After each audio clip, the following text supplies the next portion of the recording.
नमस्ते दोस्तों, आज के वीडियो में हम आपको एक प्रेरणादायक कहानी सुनाएंगे जो हमें गौतम बुद्ध के जीवन से सिखाती है। यह कहानी हमें यह बताती है कि जीवन में सफलता कैसे प्राप्त की जा सकती है। इस वीडियो को देखने के बाद आप भी अपने जीवन को सकारात्मकता और उत्साह के साथ नई दिशा दे पाएंगे। तो बिना किसी देरी के चलिए इस कहानी की ओर बढ़ते हैं। एक समय की बात है, गौतम बुद्ध अपने शिष्यों के साथ एक गांव में ठहरे हुए थे। गांव में रहने वाले लोगों ने बुद्ध से प्रार्थना की कि वे उन्हें सत्य और धर्म का मार्ग दिखाएं। बुद्ध ने सभी को एकत्रित किया और कहा, कल सुबह हम जंगल की ओर प्रस्थान करेंगे। वहां आपको जीवन का एक महत्वपूर्ण पाठ मिलेगा। सुबह होते ही बुद्ध और उनके शिष्य जंगल की ओर चल पड़े। रास्ते में उन्होंने एक सुंदर झरना देखा। बुद्ध ने सभी को वहां रुकने का संकेत दिया।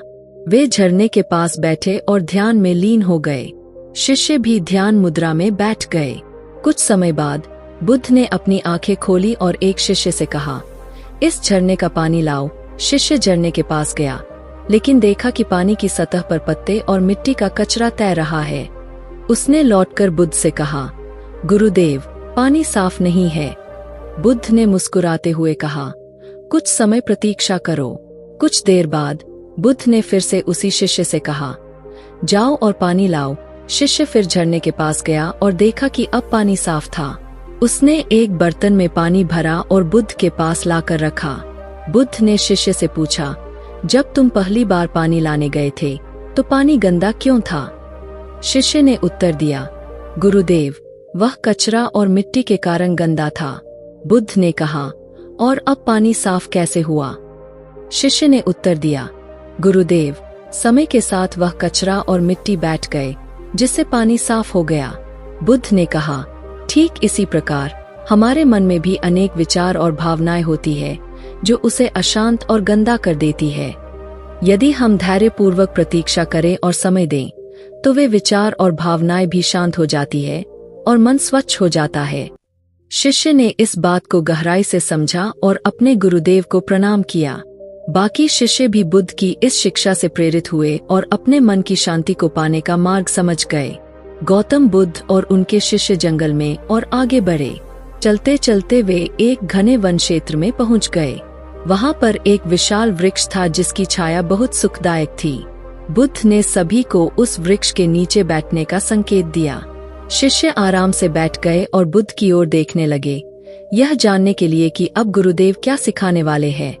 बुद्ध ने अपनी आंखें बंद की और एक गहरी सांस ली। उन्होंने कहा, इस वृक्ष को देखो, यह कितना विशाल और मजबूत है।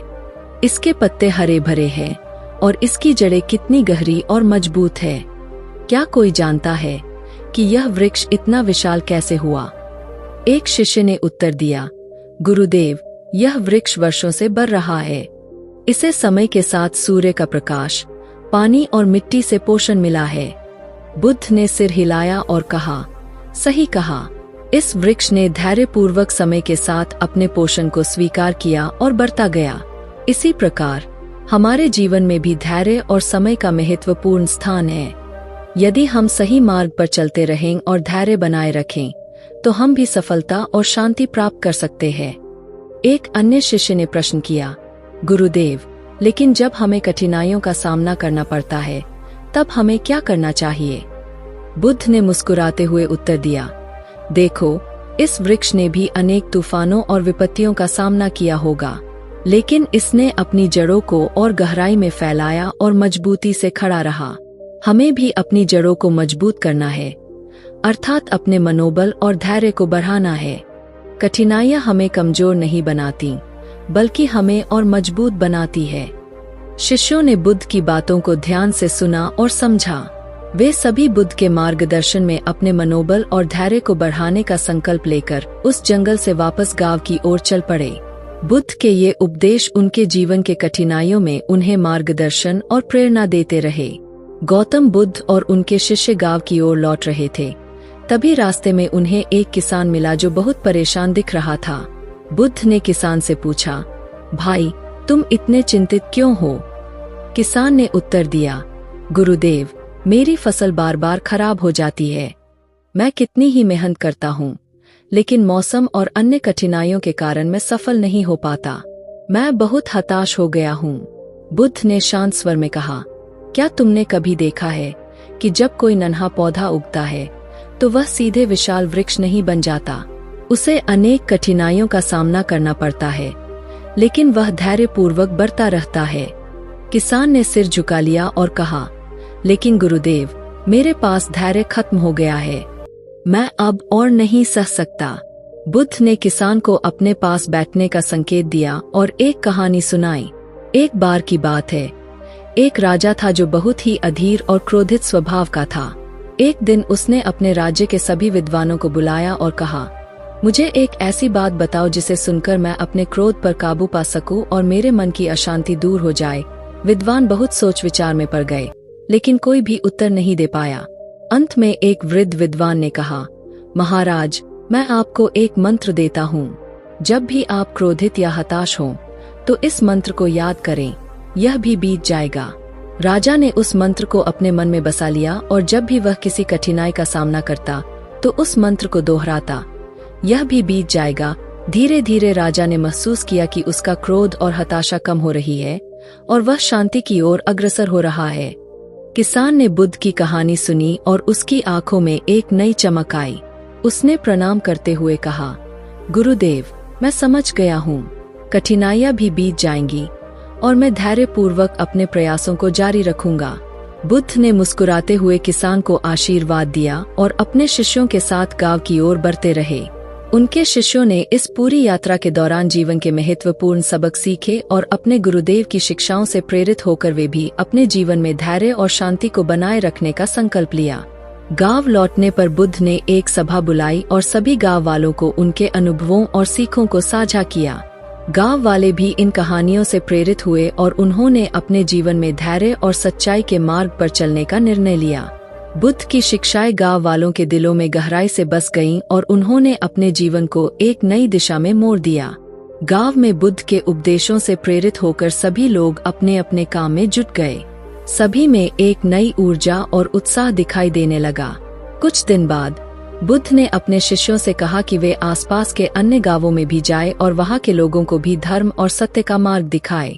शिष्यगण बुद्ध की आज्ञा का पालन करते हुए आसपास के गांवों में गए और बुद्ध के उपदेशों का प्रचार करने लगे। एक शिष्य का नाम आनंद था। आनंद एक छोटे से गांव में पहुंचा जहां लोग अज्ञानता और अंधविश्वास में डूबे हुए थे। उसने गांव के लोगों को एकत्रित किया और बुद्ध की शिक्षाएं सुनाने लगा। आनंद ने कहा, मित्रों, हमारे जीवन में कठिनाइयां और चुनौतियां आती है, लेकिन हमें उनका सामना धैर्य और साहस के साथ करना चाहिए। जैसे एक नदी अपने मार्ग में आने वाली चट्टानों को पार करती हुई आगे बढ़ती है, वैसे ही हमें भी अपनी राह में आने वाली बाधाओं को पार करना चाहिए। वहाँ एक बूढ़ा व्यक्ति था जो बहुत ही दुखी था। उसने आनंद से कहा, मेरी पत्नी की मृत्यु हो गई है और मैं बहुत अकेला महसूस करता हूँ। मेरे जीवन में अब कोई उद्देश्य नहीं बचा। आनंद ने उसे बुद्ध की एक और कहानी सुनाई। एक बार की बात है, एक स्त्री अपने मृत बच्चे को लेकर बुद्ध के पास आई और रोते हुए कहा, गुरुदेव, कृपया मेरे बच्चे को जीवित कर दे। बुद्ध ने उसे कहा, मैं तुम्हारे बच्चे को जीवित कर सकता हूँ, लेकिन इसके लिए तुम्हें एक ऐसा घर ढूंढना होगा जहाँ कभी किसी की मृत्यु न हुई हो। वह स्त्री गांव गांव घूमती रही, लेकिन उसे ऐसा कोई घर नहीं मिला। अंत में वह समझ गई कि मृत्यु जीवन का अटल सत्य है और उसे इसे स्वीकार करना होगा। बूढ़े व्यक्ति ने इस कहानी को सुना और उसकी आंखों में आंसू आ गए। उसने कहा, मैं समझ गया हूँ, मुझे अपने दुख को स्वीकार करना होगा और अपने जीवन को एक नई दिशा में मोड़ना होगा। आनंद ने उसे सांत्वना दी और कहा, जीवन में हर घटना हमें कुछ न कुछ सिखाने आती है, हमें बस उसे समझने और स्वीकार करने की आवश्यकता है। बूढ़े व्यक्ति ने आनंद को धन्यवाद दिया और अपने जीवन को एक नई दृष्टि से देखने लगा। धीरे धीरे गांव के अन्य लोग भी आनंद की शिक्षाओं से प्रभावित होकर अपने जीवन को सुधारने लगे। आनंद ने अपने गुरुदेव बुद्ध को अपनी यात्रा की सफलता के बारे में बताया। बुद्ध ने उसकी सराहना की और कहा, तुमने बहुत अच्छा काम किया है आनंद। हमारे उद्देश्य को पूरा करने के लिए हमें इसी प्रकार सत्य और धैर्य के मार्ग पर चलते रहना होगा। बुद्ध और उनके शिष्यों ने मिलकर कई और गांवों में अपनी शिक्षाएं फैलाईं, जिससे लोगों के जीवन में परिवर्तन आया। वे अपने भीतर की शांति और संतोष को प्राप्त करने लगे। बुद्ध की शिक्षाएं एक दीपक की तरह हर जगह फैल गईं, जो अज्ञानता और अंधकार को दूर करके सत्य और प्रकाश का मार्ग दिखा रही थीं। गौतम बुद्ध और उनके शिष्यों का यह यात्रा अनवरत चलती रही और वे अनगिनत लोगों के जीवन में एक नया सवेरा लाते रहे।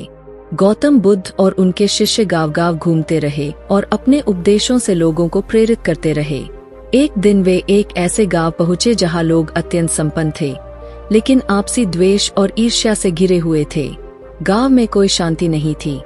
हर कोई अपने पड़ोसी से जलता था और किसी न किसी बात पर विवाद करता रहता था। बुद्ध ने गांव वालों को एकत्रित किया और एक कथा सुनाई। एक समय की बात है, एक राजा ने अपने राजमहल में एक विशाल प्रतियोगिता का आयोजन किया।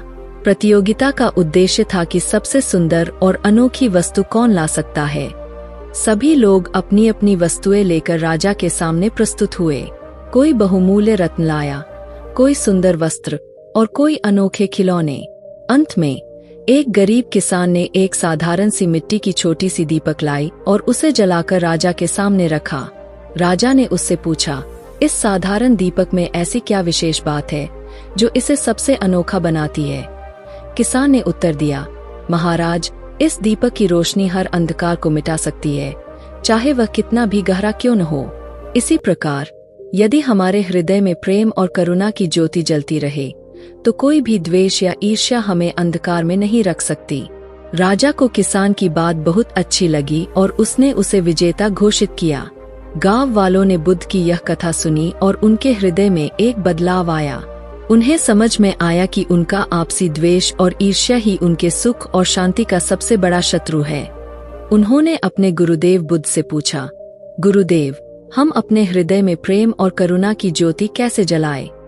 बुद्ध ने उत्तर दिया, सभी जीवों के प्रति समान भाव रखें, किसी से भी द्वेष न करें और दूसरों के दुखों को अपना समझें। यदि हम अपने मन में करुणा और प्रेम की भावना रखेंगे तो धीरे धीरे हमारे सभी द्वेष और ईर्ष्या खत्म हो जाएंगे। गांव वालों ने बुद्ध के उपदेशों को अपनाया और अपने जीवन में प्रेम और करुणा को स्थान दिया। उन्होंने एक दूसरे की सहायता करना शुरू किया और धीरे धीरे गांव में शांति और सौहार्द का वातावरण बनने लगा। एक दिन बुद्ध ने अपने शिष्यों से कहा कि वे कुछ समय के लिए यहाँ रुककर गांव वालों की मदद करें, ताकि वे अपने जीवन में स्थायी रूप से बदलाव ला सकें। बुद्ध के शिष्य गांव में रुक गए और उन्होंने गांव वालों को ध्यान, योग और करुणा के महत्व के बारे में सिखाया। गांव में एक नई ऊर्जा और शांति का संचार हुआ। लोग अब एक दूसरे के साथ मिलजुल कर रहने लगे और सभी में एकता और भाईचारे की भावना प्रबल हो गई। बुद्ध के शिष्य भी इस परिवर्तन को देखकर बहुत प्रसन्न हुए और उन्हें लगा कि उनके गुरुदेव का उद्देश्य पूरा हो रहा है। गौतम बुद्ध ने एक दिन गांव वालों को संबोधित करते हुए कहा, तुम्हारे जीवन में जो बदलाव आया है वह तुम्हारी अपनी मेहनत और समझदारी का परिणाम है। याद रखो, करुणा और प्रेम की ज्योति को हमेशा जलाए रखना, यही तुम्हें सच्चे सुख और शांति की ओर ले जाएगी। गांव वालों ने बुद्ध को धन्यवाद दिया और उन्हें वचन दिया कि वे उनकी शिक्षाओं का पालन करेंगे और अपने जीवन को प्रेम, करुणा और शांति से भरपूर बनाए रखेंगे। बुद्ध और उनके शिष्य फिर से यात्रा पर निकल पड़े, ताकि और अधिक लोगों तक अपने उपदेशों को पहुंचा सके और उनके जीवन में भी शांति और संतोष का मार्ग प्रशस्त कर सके। उनका यह यात्रा अनवरत जारी रही और वे अनगिनत लोगों के जीवन में एक नई ज्योति जलाते रहे, जो अज्ञानता और अंधकार को दूर करके सत्य और प्रकाश का मार्ग दिखा रही थी। गौतम बुद्ध और उनके शिष्य अपने सफर पर आगे बढ़ते रहे। एक दिन वे एक ऐसे गांव पहुंचे जहां लोग सुखी तो थे, लेकिन वे हमेशा भविष्य की चिंता में डूबे रहते थे। वे अपने वर्तमान को नजरअंदाज करके आने वाले कल के बारे में सोचते रहते थे। बुद्ध ने गांव वालों को एकत्रित किया और उन्हें एक कहानी सुनाई। एक बार की बात है, एक साधु अपने शिष्यों के साथ एक यात्रा पर निकला। चलते चलते वे एक सुंदर बगीचे में पहुंचे जहां रंग बिरंगे फूल खिले हुए थे और पक्षी मधुर गीत गा रहे थे। साधु ने अपने शिष्यों से कहा, कुछ देर यहाँ रुककर इस सुंदरता का आनंद ले। शिष्य तुरंत चिंतित हो गए और बोले, गुरुदेव, हमें तो अगले गांव तक पहुंचना है, वहां हमें एक महत्वपूर्ण कार्य करना है। साधु ने मुस्कुराते हुए कहा, क्या तुम यह नहीं समझते कि यदि हम इस सुंदरता का आनंद नहीं लेंगे तो हम उस महत्वपूर्ण कार्य को भी ठीक से नहीं कर पाएंगे। वर्तमान के इस क्षण को पूरी तरह से जियो, क्योंकि यही क्षण तुम्हारे भविष्य की नींव रखता है। शिष्यों ने साधु की बात मान ली और कुछ देर बगीचे की सुंदरता का आनंद लिया। उन्होंने पाया कि वे अधिक ताजगी और ऊर्जा से भर गए थे और अब वे अपनी यात्रा और जिम्मेदारियों के लिए बेहतर तरीके से तैयार थे। गांव वालों ने बुद्ध की यह कहानी सुनी और उनके मन में एक नई समझ विकसित हुई। एक वृद्ध व्यक्ति ने पूछा, गुरुदेव, हम हमेशा भविष्य की चिंता में डूबे रहते हैं और अपने वर्तमान को नजरअंदाज कर देते हैं। हम इस आदत को कैसे बदल सकते हैं? बुद्ध ने उत्तर दिया, वर्तमान में जीने का सबसे अच्छा तरीका है ध्यान और जागरूकता। जब तुम अपने हर कार्य को पूरी जागरूकता के साथ करोगे तो तुम अपने वर्तमान में जीने की कला सीख जाओगे। ध्यान तुम्हारे मन को शांत करेगा और तुम्हें अपने वर्तमान में केंद्रित करेगा। बुद्ध ने गांव वालों को कुछ ध्यान की विधियां सिखाईं और उन्हें अपने दिनचर्या में शामिल करने का सुझाव दिया। धीरे धीरे गांव वाले अपने दिन की छोटी छोटी चीजों में ध्यान और जागरूकता लाने लगे। उन्होंने पाया कि वे अधिक शांति और संतोष अनुभव कर रहे हैं और भविष्य की चिंता से मुक्त हो रहे हैं। एक दिन गांव के एक युवा ने बुद्ध से पूछा, गुरुदेव, क्या भविष्य की चिंता करना बिल्कुल गलत है? बुद्ध ने कहा, भविष्य की चिंता करना गलत नहीं है, लेकिन यदि यह चिंता तुम्हारे वर्तमान को नष्ट कर रही है तो यह सही नहीं है। योजना बनाओ, लक्ष्य निर्धारित करो, लेकिन अपने वर्तमान को जीना मत भूलो। हर दिन को ऐसे जियो जैसे यह तुम्हारा सबसे महत्वपूर्ण दिन हो। गांव वालों ने बुद्ध के उपदेशों को अपने जीवन में अपनाया और उनके जीवन में एक नई ताजगी और ऊर्जा आ गई। वे अब अपने हर दिन का आनंद लेने लगे और भविष्य की चिंता में नहीं डूबते थे। गौतम बुद्ध और उनके शिष्य एक बार फिर से यात्रा पर निकल पड़े ताकि और अधिक लोगों तक अपने उपदेशों को पहुंचा सके और उनके जीवन में भी शांति और संतोष का मार्ग प्रशस्त कर सके। उनका यह यात्रा अनवरत जारी रही और वे अनगिनत लोगों के जीवन में एक नई ज्योति जलाते रहे, जो अज्ञानता और अंधकार को दूर करके सत्य और प्रकाश का मार्ग दिखा रही थी। गौतम बुद्ध और उनके शिष्य अपनी यात्रा जारी रखते हुए एक और गांव में पहुंचे। यह गांव पहाड़ों के बीच बसा हुआ था और यहाँ के लोग बहुत मेहनती थे, लेकिन यहाँ के लोग हमेशा अपने भूतकाल की असफलताओं को लेकर दुखी रहते थे। वे अपने पुराने अनुभवों और गलतियों के बारे में सोचकर वर्तमान को भी निराशा और दुख में बिताते थे। बुद्ध ने गांव वालों को एकत्रित किया और उन्हें एक कथा सुनाई। एक बार की बात है, एक युवक एक पुराने संत के पास गया और बोला, गुरुदेव, मेरे भूतकाल की असफलताएं और गलतियां मुझे हमेशा दुखी और निराश करती है। मैं अपने जीवन में आगे नहीं बढ़ पा रहा हूँ। संत ने मुस्कुराते हुए युवक को पास के एक तालाब के किनारे ले जाकर एक कटोरा पानी में भरकर लाने को कहा। युवक ने ऐसा ही किया।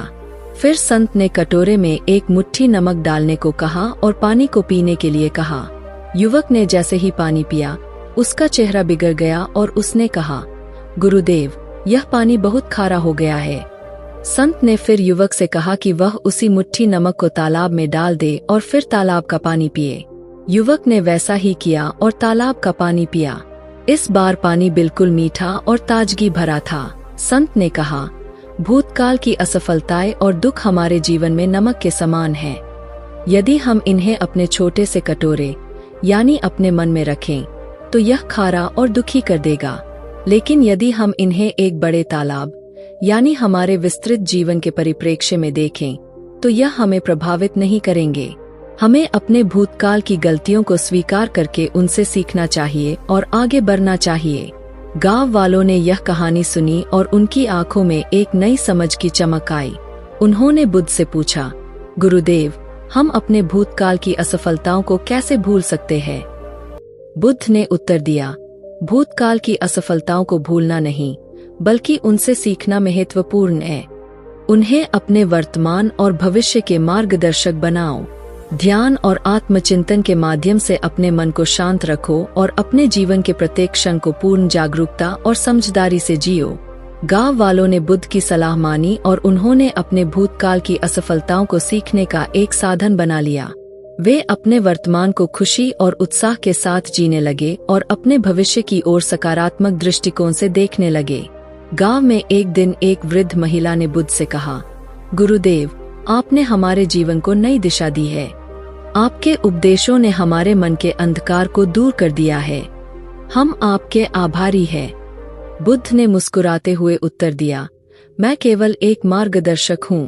तुम्हारे जीवन में परिवर्तन तुम्हारी अपनी इच्छाशक्ति और समझदारी से आया है। याद रखो, जीवन एक यात्रा है। इसमें असफलताएं और सफलताएं दोनों ही आती है। हमें धैर्यपूर्वक और समझदारी से आगे बढ़ना चाहिए। गांव वालों ने बुद्ध को धन्यवाद दिया और वचन दिया कि वे उनकी शिक्षाओं का पालन करेंगे और अपने जीवन को प्रेम, करुणा और शांति से भरपूर बनाए रखेंगे। बुद्ध और उनके शिष्य फिर से यात्रा पर निकल पड़े ताकि और अधिक लोगों तक अपने उपदेशों को पहुंचा सके और उनके जीवन में भी शांति और संतोष का मार्ग प्रशस्त कर सके। उनका यह यात्रा अनवरत जारी रही और वे अनगिनत लोगों के जीवन में एक नई ज्योति जलाते रहे, जो अज्ञानता और अंधकार को दूर करके सत्य और प्रकाश का मार्ग दिखा रही थी। बुद्ध और उनके शिष्य ने अपने यात्रा को आगे बढ़ाते हुए एक और गांव को पहुंचा। यहाँ के लोग अपने जीवन में आगे बढ़ने के लिए प्रेरित और उत्साहित थे, लेकिन उनके पास आवश्यक साधनों की कमी थी। बुद्ध ने गांव के लोगों को देखते हुए कहा, भगवान ने हमें धरती पर अनेक साधन प्रदान किए हैं। हमें अपने साधनों का सही उपयोग करना चाहिए ताकि हम अपने लक्ष्यों को प्राप्त कर सकें। बुद्ध और उनके शिष्यों ने गांव के लोगों को बताया कि वे अपने साधनों का सही तरीके से उपयोग करें और अपने लक्ष्यों को प्राप्त करने के लिए उनकी मदद करें। वे गांव के लोगों को ध्यान और समझदारी के साथ अपने कार्यों को संगठित करने के लिए प्रेरित किया। गांव के लोगों ने बुद्ध और उनके शिष्यों की सलाह को माना और अपने साधनों का सही तरीके से उपयोग करना शुरू किया। वे अपने लक्ष्यों को प्राप्त करने में सफल हुए और अपने जीवन में एक नई ऊर्जा और उत्साह को पाया। बुद्ध और उनके शिष्य ने फिर से अपनी यात्रा को जारी रखा, लोगों को अपने जीवन में समृद्धि और शांति का मार्ग दिखाते हुए। उनकी यात्रा न केवल लोगों के जीवन में परिवर्तन लाई, बल्कि उन्होंने लोगों के मानवता और उपकार की भावना को भी बढ़ाया। इस कहानी का संगत निष्कर्ष यह है कि जीवन में सफलता का रहस्य व्यक्ति के विचारों, ध्यान में और सही दिशा में प्रयास करने में निहित है। गौतम बुद्ध और उनके शिष्यों की यात्रा ने दिखाया कि अपने अंतर्निहित पोषित शक्तियों को पहचानना और सही दिशा में उन्हें ले जाना हर व्यक्ति के जीवन के लिए महत्वपूर्ण है। इस तरह से हर व्यक्ति को अपने साधनों का सही उपयोग करके अपने जीवन को संवारने की क्षमता मिलती है और वह अपने लक्ष्यों की प्राप्ति में सफल होता है।